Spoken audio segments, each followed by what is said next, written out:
नमस्कार, कृषि समाचार में आप सभी का स्वागत है। दर्शकों, मैं हूं शिल्पी सिन्हा। आइए डालते हैं एक नजर आज के मुख्य समाचारों पर। गेहूं फसल को चूहे से बचाने के हेतु करे दवाओं का उपयोग तथा फूलगोभी की जैविक खेती कर वैशाली जिले के रामनरेश सिंह बने सफल किसान। किसान भाइयों, अभी रबी फसल की बुआई का समय है। धान काटने में जिन किसान भाइयों को देर हो रही हो, वो उन्नत प्रभेद अपनाते हुए रबी फसल की बुआई जीरो टिलेज मशीन से करें तो उन्हें रबी फसल जैसे गेहूं, चना, मसूर इत्यादि अधिक से अधिक मात्रा में प्राप्त होंगे। जीरो टिलेज मशीन के लिए किसान भाई किसान मेला में आवेदन कर सकते हैं। सरकार इस जीरो टिलेज मशीन पर अनुदान भी प्रदान कर रही है, जिससे किसान भाई आप अधिक से अधिक लाभ कमा सकते हैं। किसान भाइयों, अभी धान की कटनी के बाद गेहूं के फसल में खेत के किनारे गड्ढों में गेहूं को नुकसान पहुंचाने वाले चूहों की बहुतायत हो जाती है।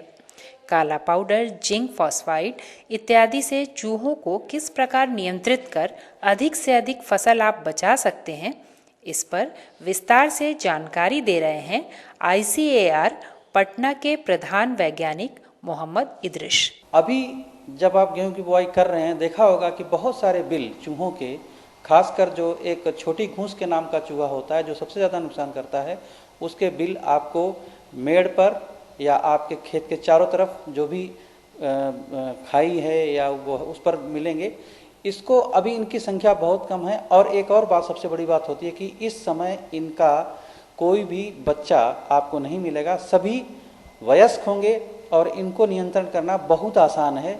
अगर आप इनको इस अवस्था में नियंत्रण कर देंगे तो आपको आगे आने वाली जो आपकी गेहूं की फसल है उसमें कम से कम नुकसान होगा। इसके लिए आपको करना क्या है कि कुछ अगर एक आध बिल हो तो उनको आप पानी डाल करके चूहे उसमें से निकलेंगे उसको मार दे सकते हैं। दूसरा एक काम और कर सकते हैं कि कभी कभी क्या होता है, धुआं, आप इसको बिल को बंद करें और धुआं उसके अंदर भर दें और फिर उसको ऊपर से अच्छी तरह मिट्टी से बंद कर दें। और ये क्रिया आप सुबह सुबह करें, क्योंकि ये दिन में बाहर नहीं निकलते हैं, ये रात्रिचर हैं, रात में निकलते हैं, इसलिए आप इनको इस तरह से भी मार सकते हैं। नहीं तो आप एक काम कर सकते हैं कि जिंक फास्फाइड जो बाजार में काला पाउडर मिलता है उसको 2 ग्राम प्रति 100 ग्राम जो दाने हैं गेहूं के दाने या किसी दाने में मिला करके आप उसको दे सकते हैं। लेकिन इसके पहले आपको जितने भी बिल हैं उनको एक दिन शाम को बंद कर दीजिए और जो बिल खुलते हैं उसमें आप केवल, जैसे आपको गेहूं में दाना जहर मिला के देना है तो आप उसको 2-3 दिन तक सादा चुग्गा, उसमें केवल गेहूं और उसमें थोड़ा सा तेल मिला दीजिएगा।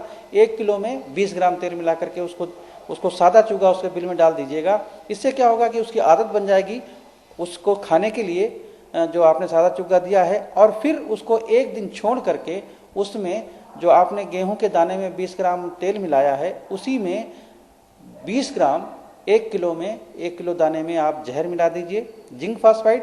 इससे और इसी की पुड़िया बना करके 15 ग्राम से 20 ग्राम तक की पुड़िया एक बिल में अच्छी तरह अंदर तक डाल दीजिए।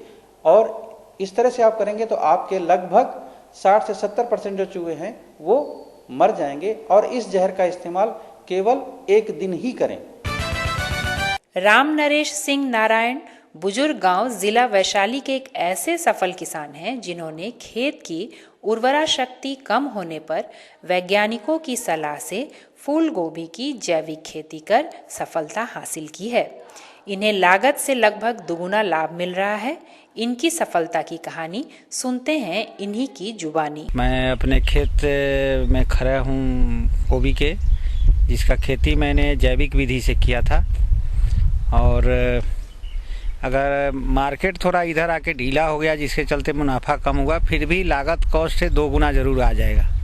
क्या आपका लागत लगा था पर कट्ठा? लागत करीब 1000 रुपया पर कट्ठा आया था, और उस काट के 1000 से 1500 पर कट्ठा आ जाएगा, यही संभावना है। बैंगन की अच्छी उपज के लिए किसान भाइयों उन्नत प्रभेद अपनाना बेहद ज़रूरी है। बैंगन के उन्नत प्रभेद हैं राजेंद्र बैंगन 2, राजेंद्र अन्नपूर्णा, पूसा बिंदु, पंत सम्राट, पंत ऋतुराज, अर्का निधि, KS 331, KS 224, पंजाब सदाबहार, सोनाली मुक्ता केशी, पूसा पर्पल लौंग, कचबचिया आदि। दर्शकों, अब आपको लिए चलते हैं मंडी की ओर, जहां मंडी भाव में आए उछाल और गिरावट के बारे में आपको विस्तृत जानकारी देंगे। ये हरियाली सब्जी मंडी अंटा घाट है। यहाँ लाल आलू 70 रुपये पसेरी और उजला आलू 60 रुपये पसेरी बिक रहा है। प्याज 130 रुपये पसेरी 28 रुपये किलो बिक रहा है। आज मसाले का रेट है, मिर्चा 120 रुपये किलो है, हल्दी 100, 110, धनिया 150 से स्टार्ट है, 180 तक है। चरपत्ता का रेट 80 रुपये किलो है, लहसुन 50 रुपये किलो। यही सब रेट है मसालों का आज का रेट, इसमें कुछ उतार चढ़ाव हो रही है। गोलकी का रेट आपको 800 रुपये किलो है। कुछ इधर 2-3 महीने से बहुत तेज़ी आ गई गोलकी में। और जीरा का रेट 200 रुपये किलो बढ़िया क्वालिटी का। इधर जीरा का भी रेट कुछ ऊपर आया है, 160 का रेट था, अभी 200 का रेट चल रहा है। और अब पेश है मौसम संबंधित जानकारी। मौसम विभाग से प्राप्त सूचना के अनुसार राजधानी पटना और इसके आसपास के इलाकों में मौसम खुला और साफ रहेगा। अधिकतम तापमान 23 डिग्री सेल्सियस और न्यूनतम तापमान 7 डिग्री सेल्सियस के आसपास रहने की संभावना है। दर्शकों, अभी आपने खेती के नई नई तकनीकों, मंडी भाव और मौसम के बारे में विस्तार से जानकारी हासिल की। अब हम आपको कृषि दर्शन के अगले सेगमेंट की ओर लिए चलते हैं, जहां हमारे कृषि विशेषज्ञ कृषि आधारित तमाम जानकारियां आपको देंगे।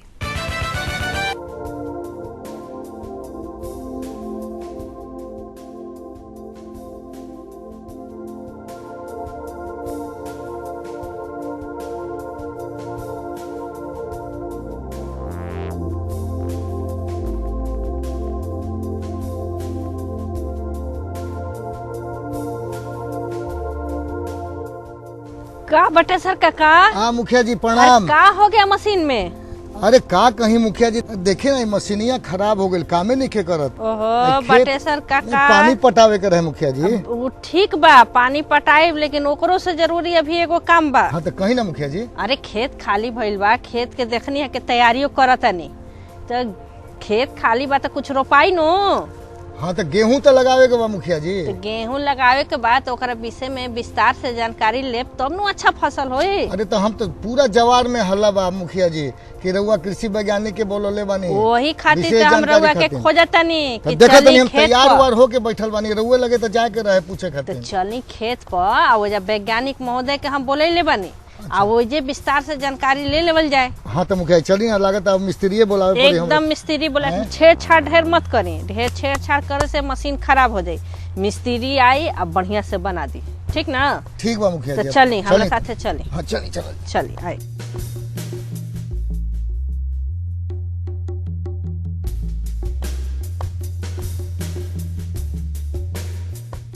देखी बटेसर काका, डॉक्टर साहब इंतजार करता रही। डॉक्टर साहब प्रणाम। प्रणाम प्रणाम। नमस्ते नमस्ते। बटेसर काका, हाँ। पहले डॉक्टर साहब के हम परिचय वैसे करा दी। तो कराई ना मुखिया जी। यहाँ के डॉक्टर शिवानी बानी, प्रधान वैज्ञानिक, भारतीय कृषि अनुसंधान परिषद में। अच्छा अच्छा जी जी। डॉक्टर साहब, हमारे किसान काका खेत की तैयारी तो कर चुके हैं, लेकिन किसान काका ये खेत में गेहूं लगाना चाहते हैं। बिल्कुल सही। गेहूं की बुआई ये कैसे करेंगे, उसका समय क्या है और किस तरीके से करेंगे ताकि इनकी फसल का उत्पादन बेहतर होगा? ये आपका बहुत अच्छा सवाल है, क्योंकि गेहूं की बुआई जो है वो समय पर निर्भर करती है। जैसे हमारे राज्य में गेहूं जो है 2 बार बोई जाती है। 2 बार कहने का मतलब है कि कुछ किसान होते हैं जिनकी फसल जो है समय पर कट जाती है, तो वो लोग समय पर बुआई कर लेते हैं। कुछ किसान भाई जो है उनके खेत मतलब बाद में जब खाली होते हैं तो उनको विलम्ब से बुआई करनी पड़ती है। अब आप ये सोच रहे होंगे कि ये समय पर बुआई क्या है, विलम्ब पे बुआई क्या है। मन में विचार आवता। हाँ, तो ये है कि जब आप 15 नवंबर के बाद अगर आप 30 नवंबर तक बुआई करते हैं तो ये हो गया आपका समय पर बुआई। अब जैसे आप सुबह उठते हैं और ठंड लगती है तो मुंह से ऐसे करेंगे तो अगर भाप निकल रही है तो समझिए कि एकदम सही समय आ गया है। और अगर 30 नवंबर के बाद 1 दिसंबर तक तो ठीक है, बहुत लोग 10 दिसंबर तक भी जाते हैं, उसको भी ठीक माना जाता है। लेकिन अगर 10 दिसंबर के बाद आप बुआई करते हैं तो इसको हम लोग कहते हैं कि ये बुआई में विलम्ब हो गई है, देर हो गई है। हाँ, और इसका बहुत नुकसान होता है फसल पे। तो नुकसान तो होते हुए ना मुखिया जी, एकदम देर से बिया लगी तो नुकसान तो होबे करी किसान भाई। हमारा कृषि दर्शन कार्यक्रम भी देखते रहिए, कहीं जाइएगा नहीं।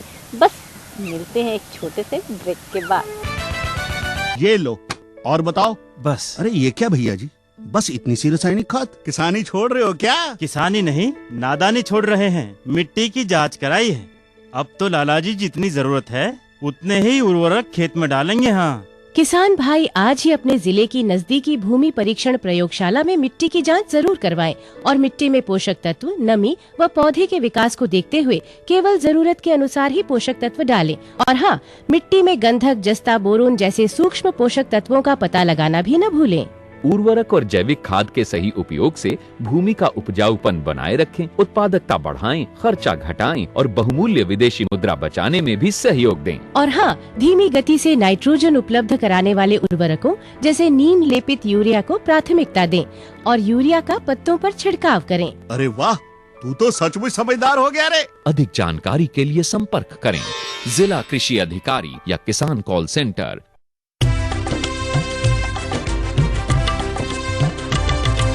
सहकारिता के बल पर विकास के लिए उठे कदम, जन सहकार की ताकत लेकर आगे बढ़ते जाएं हम। जन जन ने इस क्रांति में है विश्वास जगाया, हम सब ने मिलकर विकास का परचम है फहराया। सहकारिता है अपने विकास की पहचान, नए दौर में सहकारिता ही भारत का अभिमान। कृषि मंत्रालय भारत सरकार द्वारा जनहित में जारी।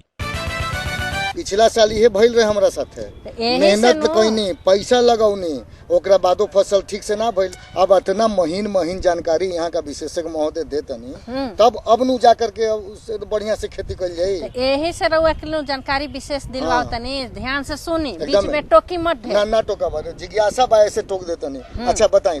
गेहूं लगाने का सही तापमान जो है वो है 21 डिग्री से लेके 25 डिग्री तक। 21 डिग्री से लेके 25 डिग्री तक। हाँ, अच्छा ठीक। अगर 21 डिग्री से नीचे चला जाएगा तापमान तो आप जो बीज लगाएंगे उसको अंकुरित होने में, निकलने में ज्यादा समय लग जाएगा।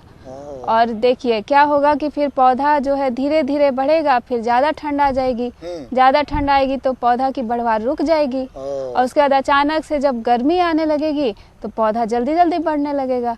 ऐसे करने से क्या होगा कि पौधा जो है अपना जीवन चक्र पूरा भी नहीं कर पाता है ठीक से, और उसके दाने भी ठीक से नहीं बन पाते हैं, तो उपज तो कम होगी ही। मिट्टी की तैयारी अच्छी से करेंगे, खेत अच्छी तरह से जोतेंगे, तब हमारी उपज बहुत अच्छी होगी।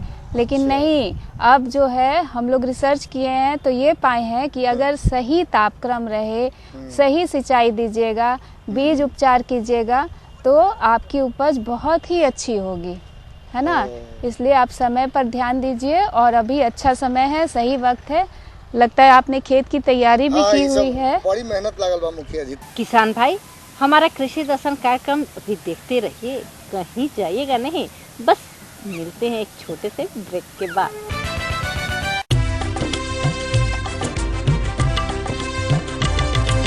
सहकारिता के बल पर विकास के लिए उठे कदम, जन सहकार की ताकत लेकर आगे बढ़ते जाएं हम। जन जन ने इस क्रांति में है विश्वास जगाया, हम सब ने मिलकर विकास का परचम है फहराया। जहाँ सूरज उगता उस धरती से मैदानों तक, हिम शिखरों के श्वेत बर्फ से हिंद महासागर तक, श्वेत क्रांति हो हरित क्रांति या ग्राम विकास की बात, एकता ही धर्म हो अब चाहे दिन हो या रात, हिंदू मुस्लिम सिख ईसाई सबने कदम बढ़ाया, हम सबने मिलकर जब ये अभियान चलाया। कृषि मंत्रालय भारत सरकार द्वारा जनहित में जारी। क्या करूं? हाँ मैं ऐसे ही करूंगा। हाँ अच्छा मैं जा रहा हूँ। अच्छा जी जी जी हाँ जी जी जी। किससे बात कर रहे थे इतना हंस कर? किसान कॉल सेंटर, विशेषज्ञ से खेती के बारे में सलाह ले रहा था। सुबह भी रात को भी? किसान कॉल सेंटर सुबह 6 बजे से रात को 10 बजे तक खुलता है। रविवार को भी? हाँ भाई, साल के 365 दिन खुलता है। और इतना फोन का बिल कौन भरेगा? अरे किसान कॉल सेंटर की सेवा मुफ्त है। पर तुम ये सब क्यों पूछ रही हो? मैं तो कुछ और ही समझी थी। किसान भाई, कृषि संबंधी समस्याओं का अपनी भाषा में तुरंत समाधान पाने के लिए पूरे भारत में किसी भी फोन से राष्ट्रीय हेल्पलाइन नंबर 1800-1801-551 पर संपर्क करें। किसानों का दोस्त किसान कॉल सेंटर। बटेसर काका, अरे वो लोग छूटले जाता है, वो लोग के हम बोला ली, वो लोग जानकारी ले ले। मुआवे में देर करेला, फसल निमन ना होई तो आई सब है, आ गेहूं के बारे में जानकारी ले ली। जल्दी आओ लोग, जल्दी आओ लोग। तनिकी से लोग अपन काम हरज करबे ना करी। अच्छा चाहे लोग की फसल निमन हो जाओ। तू हो लोग जानकारी ले ल, गेहूं बोए के बनू। आवा है जावा। हाँ, तो समय पर बुआई बता रहे थे कि समय पर बुआई कीजिएगा तो फसल आपकी बहुत अच्छी होगी। और जहाँ आप 10 दिसंबर के उधर गए तो आपका उपज जो है वो भी कम हो जाएगी। अब आप ये सोचिएगा कि हम धान तो अभी तक काटे ही नहीं है, तो कब खेत की तैयारी करेंगे, कब बुआई करेंगे। तो इसके लिए देखिए अब क्या है कि मशीन आ गई है ना। अच्छा। अगर आपके पास समय है तब तो आप अपने खेत की अच्छी तरह से तैयारी कर सकते हैं। अगर आपके पास नहीं है तो एक जीरो टिलेज मशीन भी आती है। क्या नाम बताओ? Zero tillage machine. ठीक है, ये ट्रैक्टर से भी इसको चला सकते हैं। हाँ। और इसको बैल से भी चला सकते हैं। तो इसमें बैल से जो चलाइएगा तो उसमें वो मशीन थोड़ा छोटा रहता है, उसमें 3 फाड़ा रहता है। अच्छा। और जो ट्रैक्टर से जो मशीन चलेगी उसमें 9 से लेके 11 फाड़ा ऐसे बना रहता है, बड़ा होता है। और ट्रैक्टर से फिर उसको आप चलाइएगा, उसमें क्या है कि जैसे आप धान काट दिए, 5 से 6 सेंटीमीटर धान का जो है ऊपर डंठल जो है बच गया। अच्छा। उसमें भी आप जीरो टिलेज मशीन चला के बुआई कर सकते हैं। और जीरो टिलेज मशीन में क्या है कि उसमें 2 बक्सा बना रहता है। ठीक है ना, एक बक्सा में खाद रहता है और एक बक्सा में बीज रहता है। जब मशीन चलती है तो पहले बीज गिरता है और उसके पीछे पीछे खाद गिरते जाते हैं। एक के संगे 2 काम होता है। समय के भी बचत। वाह। और समय का बचत हुआ। और साथ ही साथ देखिए ऐसे जो आप जुताई कीजिएगा, फिर बुआई करने के लिए पानी दीजिएगा खेत में, तो उसमें क्या होगा कि आपको लागत भी ज़्यादा पड़ेगा। और जीरो टिलेज मशीन से कीजिएगा तो लगभग 2000 से 2500 जो है आपका पैसा बच जाएगा, यही बुआई करने में ही सिर्फ। अच्छा ये बताइए कि मशीन के बारे में जरूर बताओनी है, तो एकर कहीं ट्रेनिंग भी दिया जाला? हाँ बिल्कुल, इसकी ट्रेनिंग दी जाती है। अच्छा। ये जो हमारे राज्य का बिहार सरकार का कृषि विभाग है। अच्छा। वहाँ पे आपको इसकी फैसिलिटी उपलब्ध है। अच्छा। वहाँ पे आप जाइएगा तो आपको इसका प्रशिक्षण दिया जाएगा, ट्रेनिंग दिया जाएगा। अच्छा। बटेसर का देखें मशीन के जानकारी तो लेवे कर सबसे जरूरी चीज बा कि सिंचाई करना चाहिए और देखभाल कैसे होके चाहिए, ये सब जानकारी पहले ली। हाँ तनी बता दिया जाओ इस बारे में। जहाँ तक देखभाल की बात है तो हमको बुआई करते समय ये देखना है कि हम कतार से कतार के बीच की दूरी कितनी रखें। ज़्यादा घना हो जाएगा पौधा तब भी उसकी बढ़वार ठीक नहीं होगी। तो कतार से कतार की बीच दूरी अगर आप समय पर बुआई कर रहे हैं तो आप उसको 20 से 22 सेंटीमीटर रख सकते हैं। लेकिन अगर लेट हो गया है, देर हो गया है, तो ये थोड़ा घटा के 15 से 18 सेंटीमीटर रख दीजिएगा। अच्छा। लेकिन बीज जो बोना है वो 4 से 5 सेंटीमीटर ही गहरा बोना है। ठीक है, अगर उससे नीचे आप बीज बोएंगे तो तो उसकी जो जर्मिनेशन है वो ठीक से नहीं होगा, अंकुरित नहीं उगेगा नहीं ठीक से। हो सकता है उगे ही नहीं, ज़्यादा नीचे चला जाएगा। तो इसलिए हमेशा याद रखिए 4 से 5 सेंटीमीटर की गहराई ठीक होती है। ठीक है। और रही बात सिंचाई की, तो सिंचाई के बारे में देखिए, ये डिपेंड करता है कि आपकी मिट्टी कैसी है। अगर हल्की मिट्टी है तो ज़्यादा सिंचाई चाहिए, और आपके वो फसल की अवस्था कैसी है, किस किस अवस्था पे सिंचाई देनी चाहिए। तो इसके लिए अगर आपके पास एक सिंचाई है, ठीक है, तो ये बहुत ज़रूरी है कि जब उसका शीर्ष जड़, जब 20-21 दिन का पौधा होता है तो उससे शीर्ष जड़ निकलता है, वो वाली अवस्था सबसे क्रिटिकल होती है, सबसे इम्पोर्टेंट अवस्था है। और जब पौधा आ जाए तो फसल अच्छा होबे करे। इम्पोर्टेंट माने का होला? इम्पोर्टेंट माने बहुत जरूरी। अच्छा, हाँ, इतना तो ध्यान पूरा दो। जानकारी मिल गई ना, रउआ सभी के जानकारी मिल गई ना। डॉक्टर साहब, आप कृषि दर्शन कार्यक्रम में आई, इतनी अच्छी जानकारी दी, इसके लिए बहुत बहुत धन्यवाद। अच्छा, प्रणाम। किसान भाई, खेती बाड़ी तो हम लोग करते ही हैं, साथ साथ मनोरंजन भी यदि हो जाए तो क्या बात है। तो चलिए हम लोग गीत और संगीत का भी आनंद उठाते हैं।